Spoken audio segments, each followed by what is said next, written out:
We move now to our first speaker in opposition of the motion, Eve Livingston. Eve is a freelance writer and activist interested in inequalities, gender, and popular culture. Eve. Thank you. Thank you. So, first of all, I'd just like to say thank you for inviting me tonight. It's a great honour, and particularly to be on an all-women panel, which is quite a novelty for me, and it's a great pleasure, so thank you very much. To address the issue at hand and this question of whether feminism should be this rising tide to lift all ships, and I'll start by saying that it feels almost unnatural for me to be on the opposition side of this debate, particularly following Lola, who's made loads of points that actually I'm going to also make, but albeit with a slightly different framing for you. I've spent much of my sort of feminist life feeling frustrated at hearing the same old voices time after time, at the lack of representation for women of different races, of disabilities, sexualities, and in particular at the packaging of mainstream feminism as a sort of product in a palatable and shiny cover that renders invisible everyone who doesn't fit that brief. And so feminism does have an urgent problem with inclusivity and with diversity and with representation. And as Lola articulately put there, certain women are even further oppressed as a result, and our movement is weaker because of that. And actually, that's exactly why I find myself in opposition to the motion tonight. Because you see, mainstream feminism in recent years has paid good lip service to the need for inclusivity and to concepts like intersectionality. And that's the understanding that we don't live single-issue lives, as Audre Lorde put it, that our identities are made up of lots of different factors which interact with each other to create unique ways of experiencing oppression. And at this point, I want to make clear that as someone who is relatively privileged and white, and particularly on such a diverse panel tonight, I don't have any authority or ownership over that concept of intersectionality, but it's certainly something that I try to embody in all my work and my activism. And the reason I say that mainstream feminism has paid lip service to these things is because we've largely adopted them as labels rather than as practice. So while disabled women, black women, trans women, and all others who are oppressed in a variety of ways live intersectional lives through necessity, because that's just how reality is for them, privileged feminists have adopted it as a kind of yardstick against which to measure the diversity of your stock photos or the breadth of your panel discussion. And it becomes a name for the type of feminist that you think you should be, rather than a way of doing things. So we're good at talking the talk, you might say, but we're not so much good at walking the walk, and in particular when that's a walk that's long and challenging and involves really interrogating your own privilege and potentially giving up space to let other people in. So why then, as a feminist who strives for intersectionality and meaningful inclusion, do I oppose this motion? Well, to put it simply, if we accept that premise of intersectionality, that women experience gender oppression in a potentially infinite number of ways, it logically follows that there will arise situations where the priorities of some women will come into direct conflict with the needs of others. A point at which the oppressors of the most marginalized might end up being other, more privileged women. And at that point, any feminist with a moral conscience has to choose her side.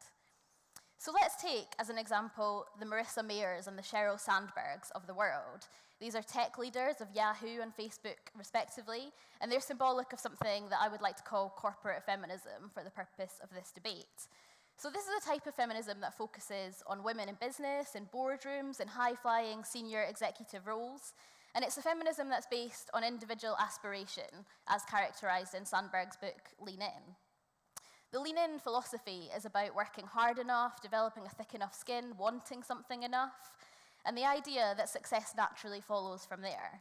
And it's very convenient as a conservative branding exercise because it puts all of the onus on individual women to just aspire their way out of inequality, rather than focusing on the structural barriers that are locking them out. But this model doesn't translate when we're talking about the poorest and most vulnerable women in our society, arguably those most urgently in pursuit of the liberation that feminism seeks to achieve. So in the UK, women are more likely than men to be reliant on social security and welfare. We're more likely to be in insecure and low-paid work, more likely to be single parents, and more likely to regularly rely on a food bank. And that's a pattern that's replicated globally, and it's one that gets worse when you view it through an intersectional lens, because BME women and disabled women and all these other women are more likely to live in poverty.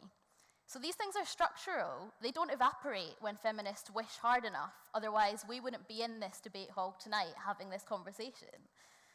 And the feminist priorities of these women, who in vast quantities outnumber those amongst the elite upper echelons of business, couldn't be further from those of Marissa Mayer and Sheryl Sandberg. These women need gender equality so that they can earn enough to support their families, so that they can have enough money left at the end of the week to buy food, so that they can have a life where they're really living rather than just surviving. And the fact that women are underrepresented in the top 1% of earners in the UK has no resonance with these women's lives. The fact that women are gradually increasing their numbers in the FTSE 100 is of no consideration to them. They need a feminism that's about raising women as a group and not raising the profiles of individuals who just so happen to be women. We talk a lot about smashing glass ceilings, but to do so largely ignores those who aren't even in the room to begin with. So why then can't we just do both? A feminism that fights for the poorest and the most vulnerable amongst us, whilst also standing for the most privileged in our society if they too happen to be women? And the answer is that at some point, these priorities become mutually exclusive. Because we live in a capitalist society with an uneven distribution of wealth and power, and as I've already discussed, and as Lola discussed, it's women who lose out from that system. So a feminism that prioritizes the progression of women into the elite halls of power is a feminism that strives for individuals to be as powerful, rich, and ruthless as men are already allowed to be, with no consideration for the women who are sacrificed in pursuit of that power. And when you're stuck in a low-paid, insecure job that doesn't even pay enough to cover your childcare, those challenges don't hurt less when your boss is a woman. If you're a female migrant stuck in Yarl's Wood, the detention centre criticised for widespread abuse and harassment of female detainees, it's hard to look at the female Prime Minister who put you there and consider her a role model. And in fact, the idea of role models and of trickle-down feminism is a nice one, but it's rarely borne out in reality. Take Norway, where quotas for women on boards have been in place for almost a decade, with no significant impact on the number of women in management positions. Take America, where Sandberg and Mayer might reap the benefits of their individual powerful positions, but where employees lower down the chain at both Facebook and Yahoo have bought claims of sexual harassment and discrimination in the workplace. And take the UK, where the only female prime ministers this country has ever seen have led and served in governments which made life immeasurably harder for women in this country, through austerity measures, through immigration reform, through the rollback of the welfare state, all of which disproportionately affect women, and the most marginalised women at that. And none of this, of course, is to discount the misogyny that privileged women can and do continue to face, the opposition of which should always be a key facet of any feminism.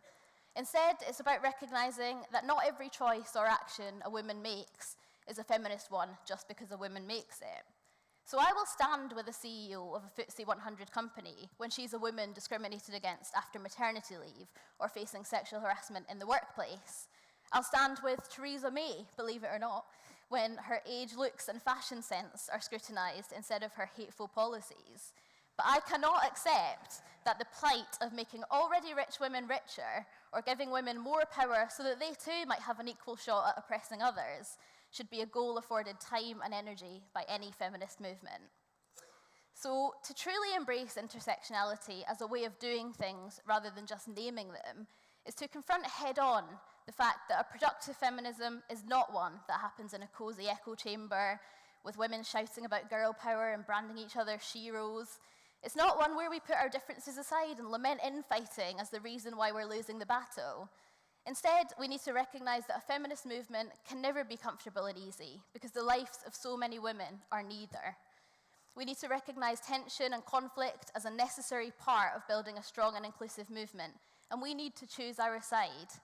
And when the choice comes down to the powerful few versus the marginalised many, I put it to you that it's not such a hard choice to make after all. Thank you.